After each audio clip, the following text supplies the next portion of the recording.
Hey everyone, it's John Litteral here. Today is January 29th, 2025. This video, I just want to give an update about what I'm doing. I know that those that follow my channel may notice that I haven't made any videos here in the last probably 2 or 3 weeks. And it's because I've taken up another book project. And I've been writing books now for 12, 13, 14 years. And I've written and published over 25 books. And before I got into writing books about the Illuminati, about the global cabal that runs the world and the New World Order, I've written 3 books here in the recent past, since 2020, on that subject. But before I did that, I was writing and publishing books that were Christian material, Christian resources, Christian study resources. I've been a part, over the years, I've been a part of putting together book projects, translation projects of commentaries on the Bible from the ancient Christians. And I've put together translations of a medieval study Bible called the Glossa Ordinaria. I even put together a study Bible called the Early Church Fathers Study Bible, where I took the scripture text and put together a study Bible that has over 1,000 footnotes that are direct quotes from the early church fathers with introductions and all that kind of stuff. So, I've been very involved with that kind of stuff. So what I'm doing in this new book project is I'm going to cover a topic that, unfortunately, even a lot of Christians have never really done a lot of research and study on, and that is the actual transmission of the Bible itself. That is going all the way back to the time that the books of the Bible were written by their original authors. And keep in mind, the Bible is not just one book. It's actually a book that's made up of a collection of a lot of different books. And all these books, a lot of them are written by different authors. Some authors wrote more than just one. The Apostle Paul was the one that wrote most of the books, well, not most of the books, but he wrote the most as far as the amount of books, and that's about 13 books of the New Testament. But, you have some that, if you go by the traditional view, you have Moses that wrote the first 5 books of the Bible, and Samuel in the Old Testament wrote some books as well. And so what I'm doing in this book is I'm going all the way back, talking about all the different authors of the Bible, when they wrote their books of the Bible. And that is a whole period in itself. So the books of the Bible, all of them, the Protestant Bible has 66 books. The Catholic Bible has 72. And the Eastern Orthodox Bible has about 74 different books. Now, they all have the same New Testament, but some of them have more Old Testament books in their Bibles. And so during that period of time, with all these different books and all these different authors, all these books were written within a 15 to 1600 year span. And if you take the traditional view, there's a lot of antiquity and scholarship as well that considers the first book of the Bible to have been written by Job, the book of Job. And really the authorship is kind of uncertain on that. But the next to the oldest is Moses, who wrote the first 5 books. That is, if you go by the traditional view. And he wrote what's called the Pentateuch, the first 5 books of the Bible, back around 1450 BC. So that's been quite a long time ago. Now, the last person to have written any books of the Bible was the Apostle John in the New Testament. He wrote the Gospel of John. He wrote 3 epistles. And there's the second epistle and third epistle of John sometimes is disputed whether John really wrote it or not. But traditionally, it's considered to have been written by John. And he also is considered to have written the book of Revelation, which was the last book that he wrote, which was somewhere around 90 to 95 AD. So what I'm doing in this book is I'm going through each and every book, explaining when it was written, who it was written by, because that's the first step of the transmission of the Bible. And, that's one thing that a lot of people, unless you have actually researched and studied the area of the transmission of the Bible, a lot of people just have assumptions. They assume that it was written by, some person. A lot of times, most people are completely wrong about it. I've heard every different assumption ever been made. I've heard people think that King James wrote the Bible. I've heard people think that Constantine wrote the Bible. And, especially some Christians, they really don't know where it came from. They just assume that it fell out of the sky from heaven one day in the form of the King James Version. And most people, I don't mean to sound condescending, but most people, unless you have actually researched and studied this, what you assume about where the Bible came from, you're probably wrong. And again, I'm not being disrespectful. I'm not being condescending. It's just, it really takes research to learn this. And there's a humongous process that went into this. You not only have the transmission of the Bible from the time it was written through the next step of the transmission of the Bible is the ancient Bible manuscripts. And the ancient Bible manuscripts actually, to me, is one of the most fascinating parts of all of this, because these are discoveries of different portions of the Bible that's been discovered over a number of years. And really, most of the ancient Bible manuscript discoveries have happened within the last couple hundred years. And so, that's just because of archaeology and people going to different old libraries and finding them in different parts of the world.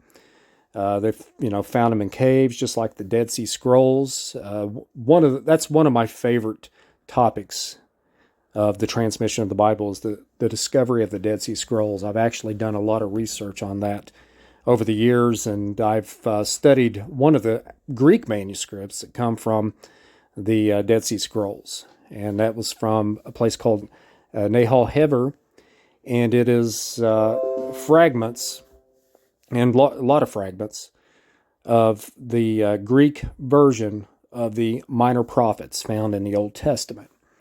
I've studied that manuscript. I've even lined the readings of that manuscript up with the common version of the Greek Septuagint.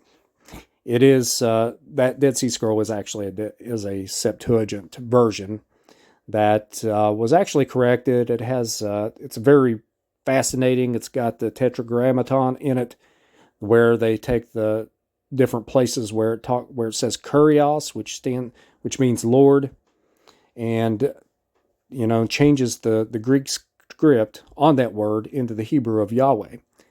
And so there's a lot of things about it. It's very fascinating. I can go on and on talking about just that one single manuscript itself.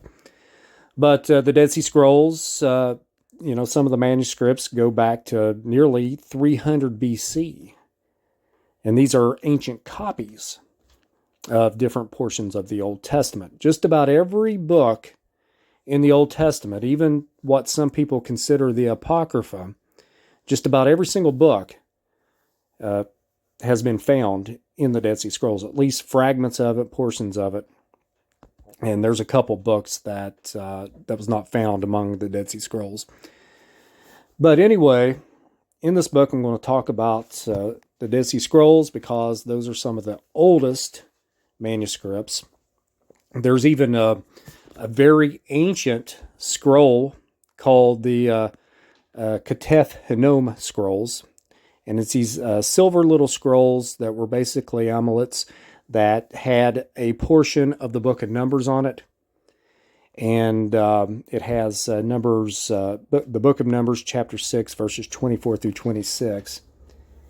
And that was discovered back in 1979. And guess how old that is?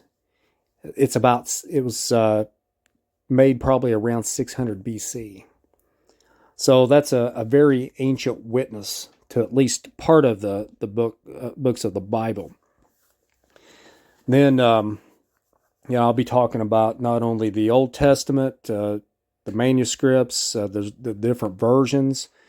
The biggest part of the Old Testament was originally written in Hebrew and Aramaic, and some portions, especially if you are a Catholic or a Greek Orthodox, some of it was written in Greek originally. Especially the Book of Maccabees. But so I'll be talking about that. I'll be talking about some of the I'll be talking a lot about in the book about the Greek Septuagint. I've always had a great fascination and love for the Greek Septuagint. The Greek Septuagint was a translation of the Hebrew and Aramaic Old Testament, and it was translated into Greek about 350 BC in Alexandria, Egypt. And it played a huge part in the early Christian church. In fact, when you read the New Testament, and when the New Testament authors quote the Old Testament, a lot of the times they are quoting from the Greek Septuagint. And so, to me, that's always been one good reason to really pay special attention to the Septuagint and its readings. And then I'll be talking about the different ancient versions. You also have the Bible that was translated early on, such as the Coptic versions, the Latin especially. In the early church, a lot of translations were made into Latin from the Greek. Then you have the Latin, those were considered, the manuscripts before 400 AD were what is listed as Old Latin manuscripts. And the Old Latin, there was really not a systematic, there was not really a standardized version within the Old Latin manuscripts. A lot of times it was just people taking the Greek and translating the Greek into Latin. And that was what was called the Old Latin.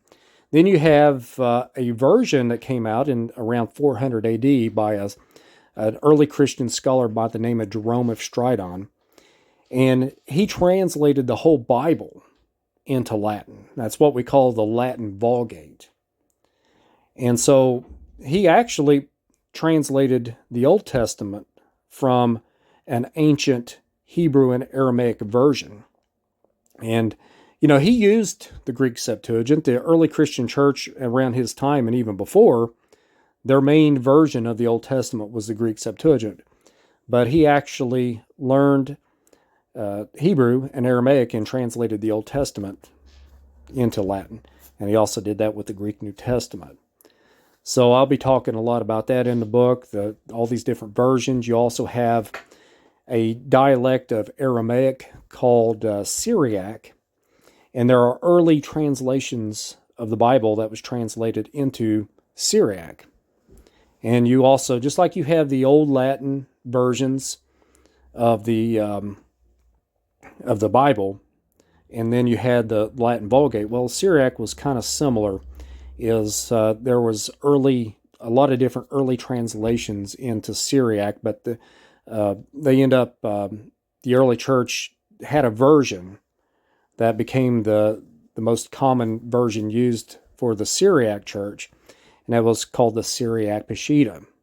And it's a very ancient witness as well. In fact, there are a group of people within the Syriac church that believe that the New Testament was originally written in Syriac, and it's often called Christian Aramaic.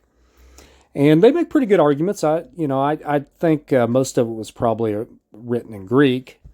Now there are traditional beliefs that like Matthew, the Gospel of Matthew, is believed traditionally that Matthew originally wrote it in Hebrew and then translated into Greek. But, whatever. Again, that's stuff I'm going to be talking about in this book that I've got coming up. And so that's the second step. So going back, the very first step of the time that the Bible was translated or transmitted was the time that the original authors wrote their accounts. Well, the thing about it is, of all the books of the Bible, we don't have what is called an autograph. We don't have any of the writings, the original writings, written by the original authors. meaning we don't have the actual book with, handwritten by the very author. What we have are copies. And there's thousands and thousands of different copies of the Bible, of the different books of the Bible. And there's no other writing in the history of the world that has the same kind of backing that the Bible has, as far as all the evidence of all the ancient Bible manuscripts. Homer's Iliad, Plato, and all these different philosophers. There's no other. The Quran, no others have the same kind of backing and ancient evidence that shows that it's been transmitted and preserved very, very well. And again, I've talked about the Bible myself. I'm not the typical Christian that believes that the Bible is infallible and inerrant and perfect. I think that, but I do admit that when it comes to the transmission of the Bible and how well it's been preserved very, very, very well. Not perfect, but it's pretty darn good. It's dependable as far as whether you believe what's written in it or not. The Bibles that we have today are pretty close to how it was originally written. And again, that's what I will go into in this book. I know there's a lot of people out there that really don't even know what they're talking about, but they spread information like, oh, it's been translated over and over and over again, and, a lot of things are lost in transmission. And that's just not the case. Because today, when Bible translations are made, they have all these thousands of ancient witnesses, these manuscripts, to use and to construct as close as they possibly can to the originals. And that's one of the easiest things to prove. It's just, unfortunately, a lot of people really have no idea what they're talking about when they make claims like that. The modern translations that we have today, some people may assume that they're just revising older English translations, but that is not the case. Translations are made from the ancient witnesses and all these witnesses put together. And a lot of these manuscripts go back to very, very close to the time that they're originally written. Just like for the Gospel of John, John wrote his Gospel probably somewhere around 90 AD. Well, we have an ancient witness within the Bible manuscripts. It's a fragment, but it is a witness, and it was a copy of the Gospel of John. We just got a portion of it, and it's a piece of papyrus, and this manuscript is called Papyrus P52. It's found in the John Rylands Library.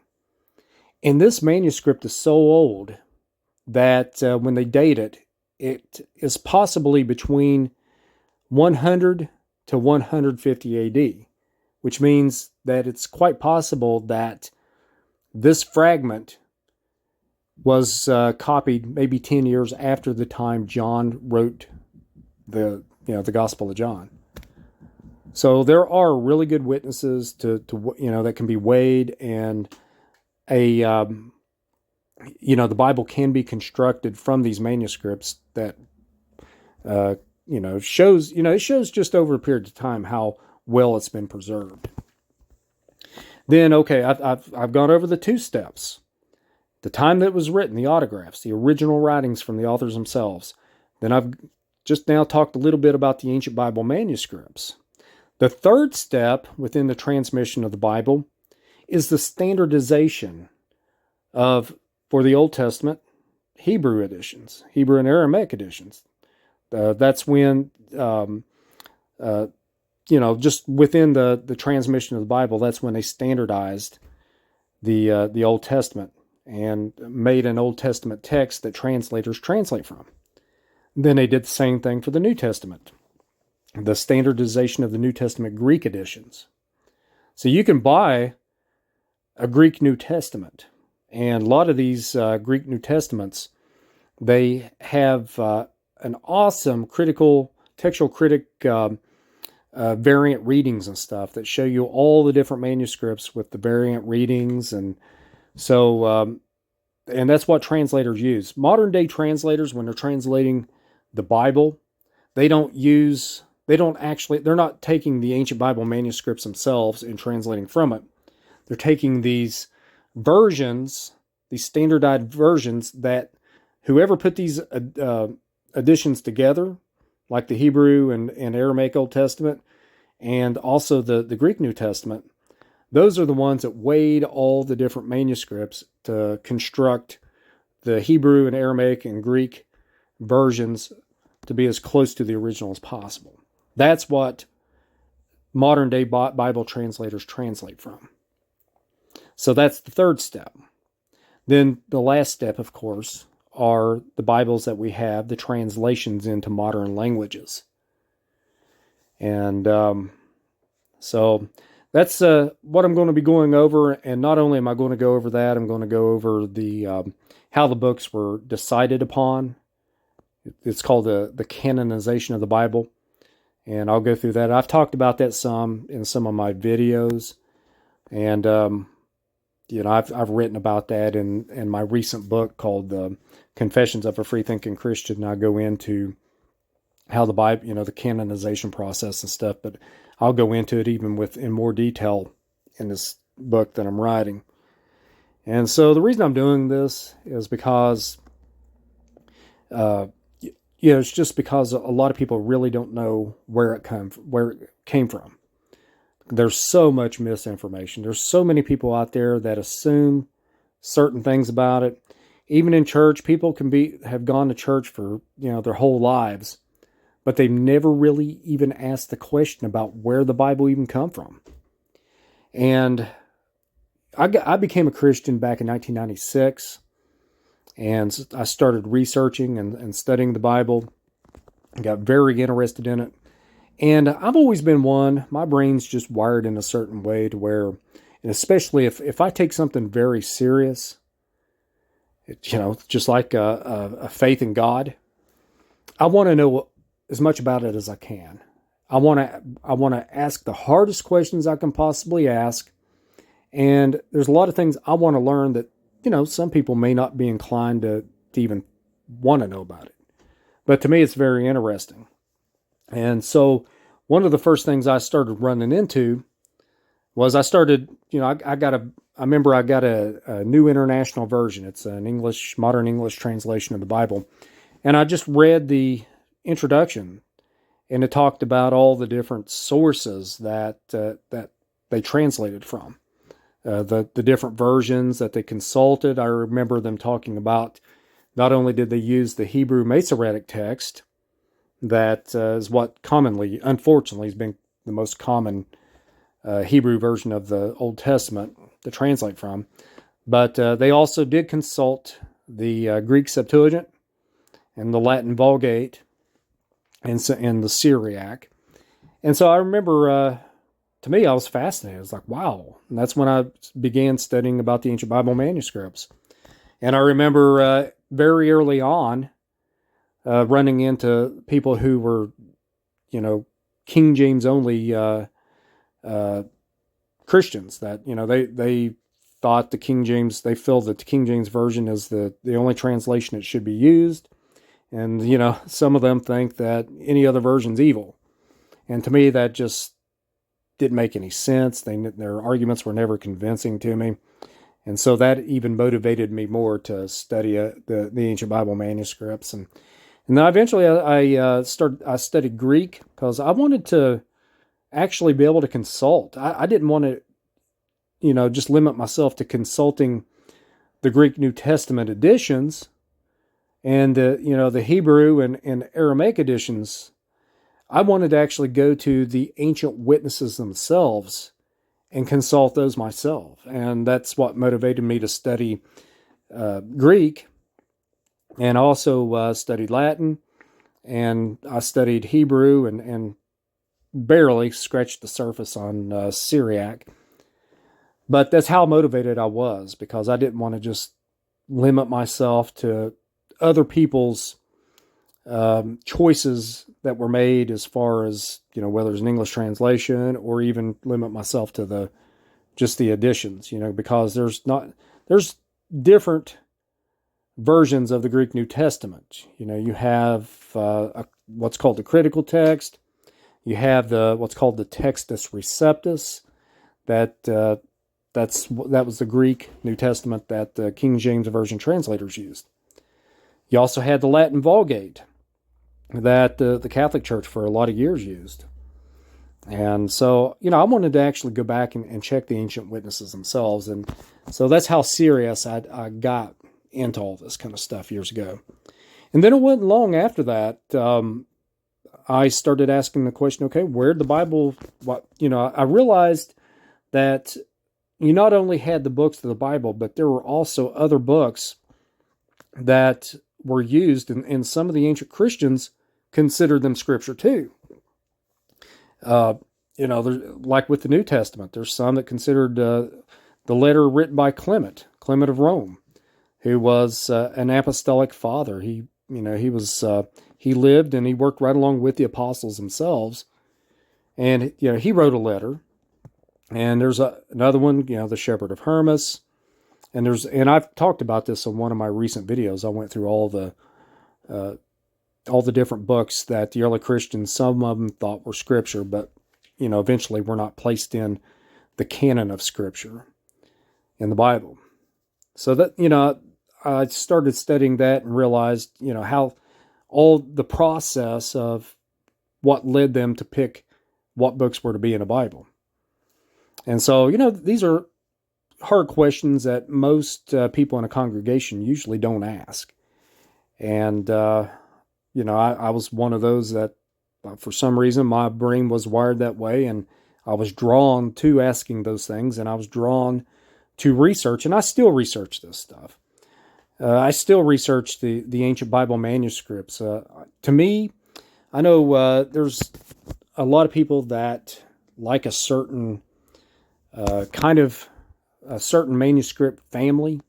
There's some that prefer just the Byzantine. There's certain people that prefer the Alexandrian versions of the manuscripts. Some prefer the Western version, and there's also what's called the majority text. And so people have there's a lot of people out there that have their bias, but for me myself, I love all the manuscripts. I love the fact that we have thousands and thousands of ancient witnesses of the biblical text. And every one of these manuscripts, all of them are not exactly the same. There's always some type of differences within the text and they're all really minor for the most part. A lot of times it's just spelling. Sometimes it's a little rewording of a verse. Sometimes it's, an omission or what's considered maybe an addition to the text. But unfortunately, what a lot of people, that's a major big deal to them and is a downfall to their, thoughts on the Bible. But to me, I love each and every manuscript and their own uniqueness that they have. I love looking at the variant readings and some of the different readings in some of these manuscripts. To me, that doesn't trouble me whatsoever. It's fascinating to me. And so, but for the most part, you could take a Bible manuscript that, like an Alexandrian text, compare it to a later Byzantine text, and 90-some% of it is basically the same. There's just a very little percentage that actually differ among each other. And so, I love it all myself. So anyway, I just want to give people an update, just kind of talk a little bit about some things that I've been getting into here and, writing about. And, I started studying the ancient Bible manuscripts probably within the first year that I became a Christian back in 1996. And I got extremely passionate about it. And so thankfully in this day and time, especially with the internet, you can actually look at a lot of these different manuscripts. You can get on there and you can look at a lot of the Dead Sea Scrolls and look at the ancient Hebrew and the Hebrew text and the ancient Greek, and so there's different like I said, I've studied some of the Dead Sea Scroll manuscripts directly. I've looked, I didn't get to actually have the manuscripts in hand, but they are on the internet, and you can actually look at them, read them, and so I've done that with different Greek New Testament manuscripts. I've gone through and looked at the actual Codex Vaticanus, which dates around 400 AD. Codex Sinaiticus. I've got the whole Gospel of Matthew of the images from the Codex Sinaiticus.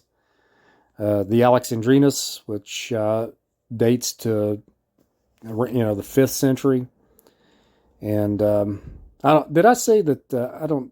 I can't recall if I said the Vaticanus and Sinaiticus was 400. I think it was actually 300, about 325, 300 AD is when that, how old that is.